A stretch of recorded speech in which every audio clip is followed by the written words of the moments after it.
All right, welcome Wildcats. It is Wildcat Wednesday. We are starting off the new year with a session every Wednesday with different buildings. And today we are highlighting great things that are happening at EHS. So Bruce Lawling, principal, and Aaron Nichols, assistant principal, are here this morning to talk about some of the great things happening. And then we'll kind of wrap it up. So welcome. Good morning, Bruce and Aaron. How are you? Good morning. Good morning. We're doing well. Well, we'll start off by Aaron's got our screen going here. We'll start off by saying that this is a kind of a repeat of the presentation that we did for the board on Monday, celebrating some really great things that we've got started, new opportunities for students here at EHS.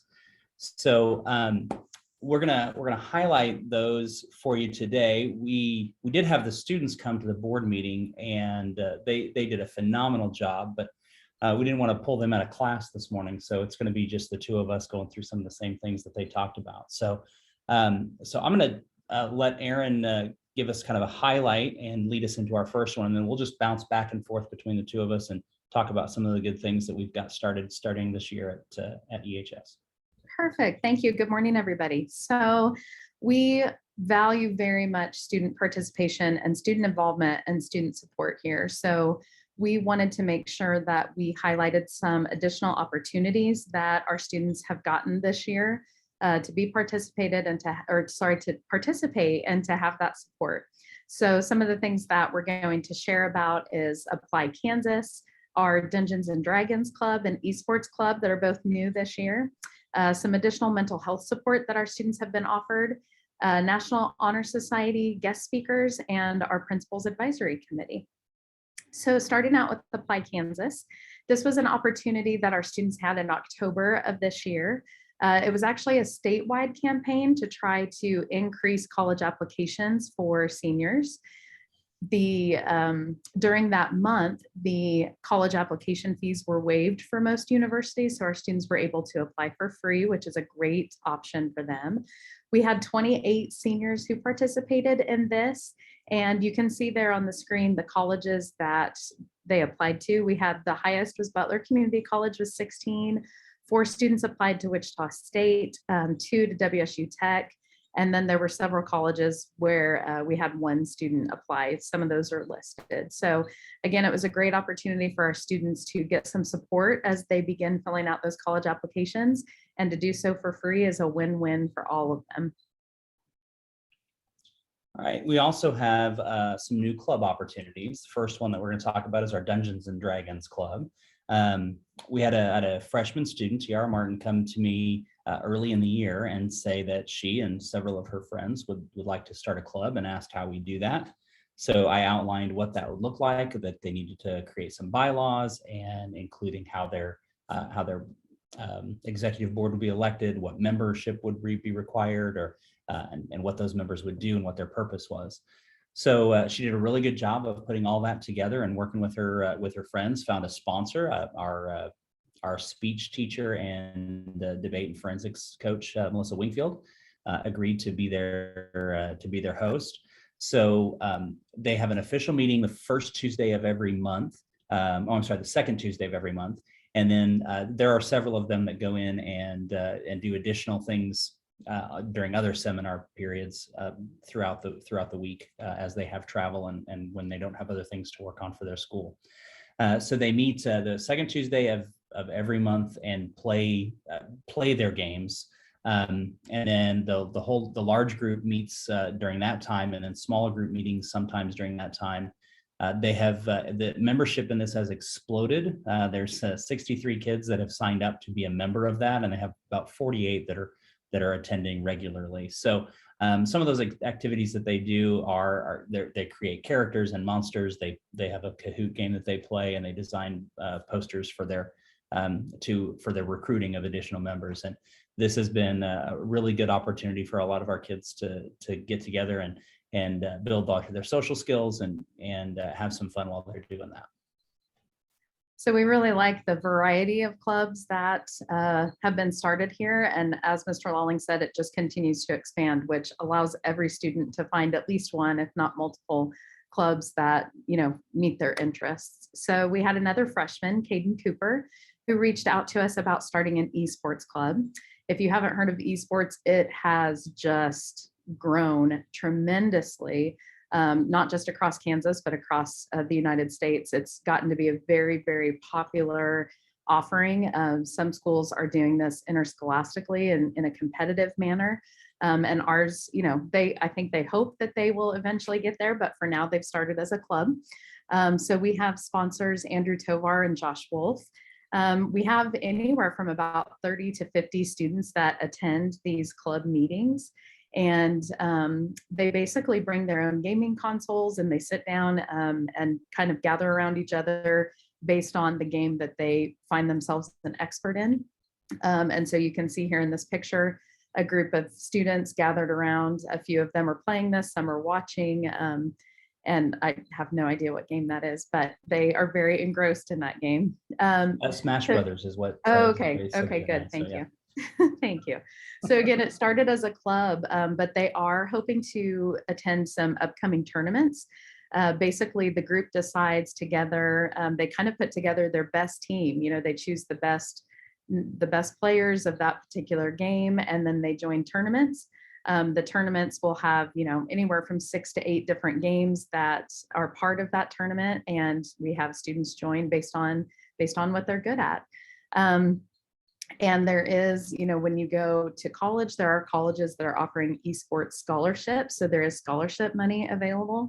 And studies have shown that esports and the participation in that can raise academic achievement. So not only have we been able to loop in some additional students with this club, but it's also has some potential future opportunities for them in the post-secondary world. All right.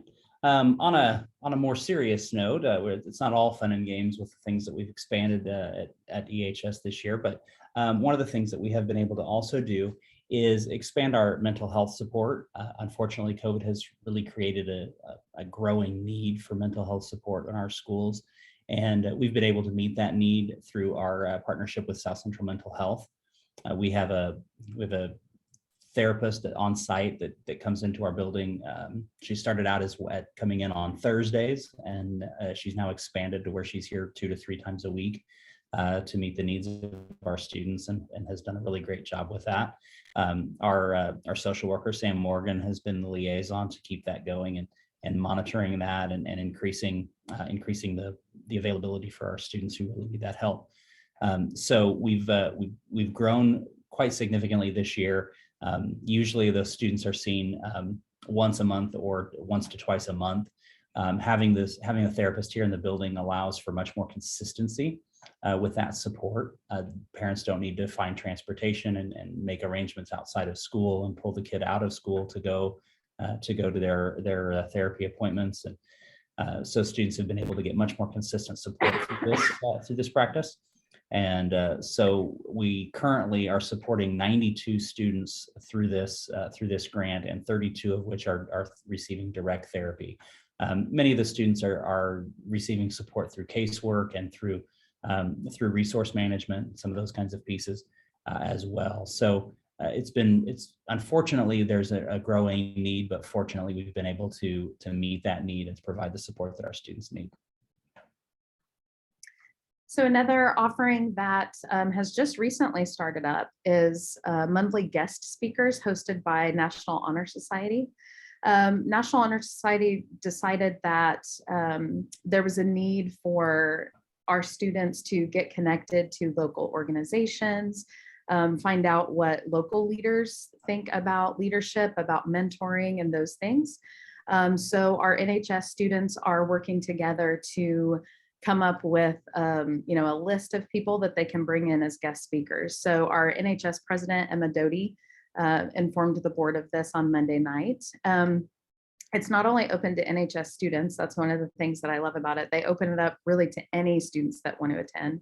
We have several organizations here focused around community service and things like that. So to bring in other students that are interested in hearing from these local leaders is really a great opportunity. Just on Monday, we had our first guest speaker, Susanna Bowden. She is a former USD 490 student. I know for sure she went to EMS, and I think she came to EHS for her freshman year before she moved to Texas. She is the marketing and communications coordinator at the Wichita Regional Chamber of Commerce, and she's also a founder of a podcast, Mentoring the Next. She has a real passion for mentoring students and adults alike, and doing that through the stories of people local in our community. So Susanna was a great first guest speaker. You can see on the bottom picture there, we had about 50 students in attendance, which we were thrilled about for our very first meeting. And we can't wait to see who NHS brings in the future. All right, and the last new opportunity that we're going to discuss this morning is our Principals Advisory Committee. Back in October, I decided that I needed to get my finger on the pulse of the student population a little bit more than what I had in the past. So I reached out to our Stuco students, went to one of their student council meetings and asked for some students that would be interested in serving in this capacity. We had about 10 to 12, I think, students that expressed interest in that. So I took that list back to our advisory team or our administrative team, and we discussed 2 students from each grade level that would represent student council and the student body. So we meet monthly, the 3rd Monday of every month during seminar. They come in and we sit around our table in our conference room and we discuss a variety of topics. I've brought some topics to them. They've brought topics to me about things that they see as needs that our students have. Some of the topics you can see there at the bottom, we've talked about our Recruiter Navigator and exploring some different options for our career exploration software. They've brought the dress code to my attention, which is always a fun topic. We've also discussed our schedules, whether or not block scheduling is what's best for us, or whether there's some other things out there. I have some teachers that are also looking into that, so I have that for our students. And we've also discussed some internship opportunities that have come to us. So we spend some time. We spend about 40 minutes every 3rd Monday where I pick their brain and they give me some of the insight. And one of the things that we've really been working on is how can they then take that information out to the student population and expand gathering that information beyond simply their core group of friends. And so that's one of the things that we're working on as we move forward into this semester, is how do we expand that feedback rather than just having that small group that comes and meets with me. How can they really represent the entire student population and not just the people that they see on a daily basis? So that's an area that we're looking to grow that, and they've been a great resource for me. And we've been able to come to some really good conclusions and provide some good input for our students. And all of this has been a really great addition to our seminar time. So our clubs and the Principals Advisory Committee and our NHS guest speakers, all of this happens during our seminar time. Monday through Thursday, that happens at the very end of the day. It's a time where students can work on work. They can go visit other teachers that they might need additional support from. But then that's also when we have our clubs and things like that. So students are able to find, again, a variety of activities and interests and organizations to participate in. And it doesn't mean that they're missing out on class time to do that. So it's been all these things have been a great addition to that seminar time. Absolutely. So those are some things that we've got going on at the high school that have started with just this last semester. All of these things have really just grown out of just this first semester this year. So we're looking forward to some additional opportunities. We've got some students who are showing some real passion for leadership and stepping up and providing some really great opportunities for their classmates and as well as the others around them.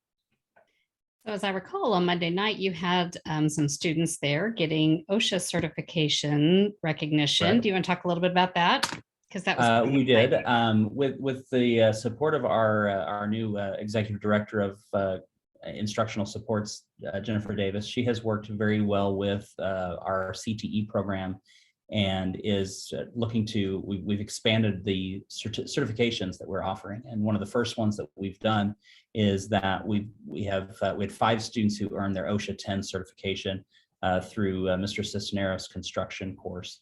And so that's a certification that those students can take out with them onto the job site in the future. And having that certification is a great resume builder for them moving forward to, as all 5 of them happen to be seniors.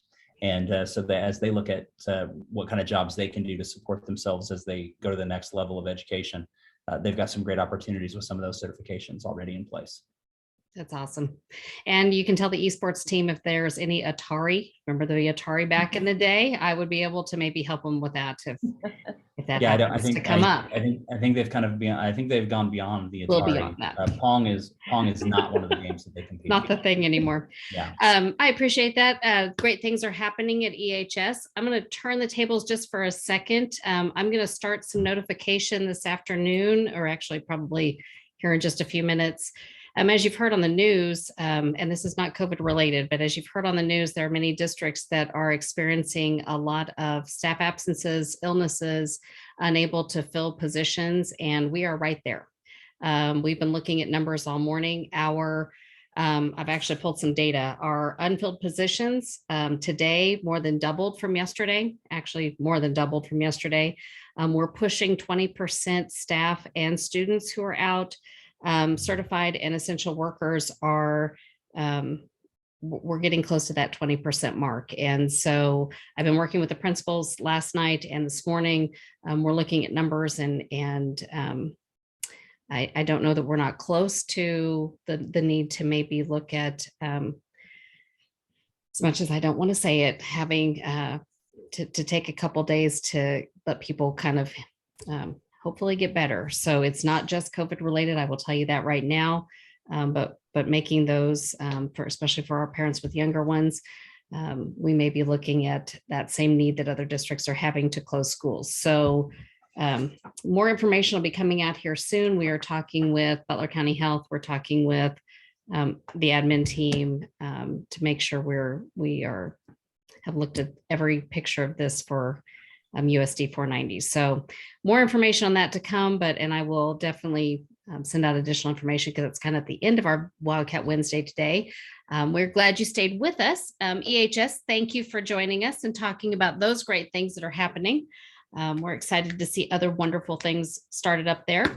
Next Wednesday, we'll be working or focused on EMS. So I believe El Dorado Middle School is up next week. So Wildcat Wednesday. Next week, we will see you soon, and we will post this for everybody else to watch. Take care. Have fun, Wildcats.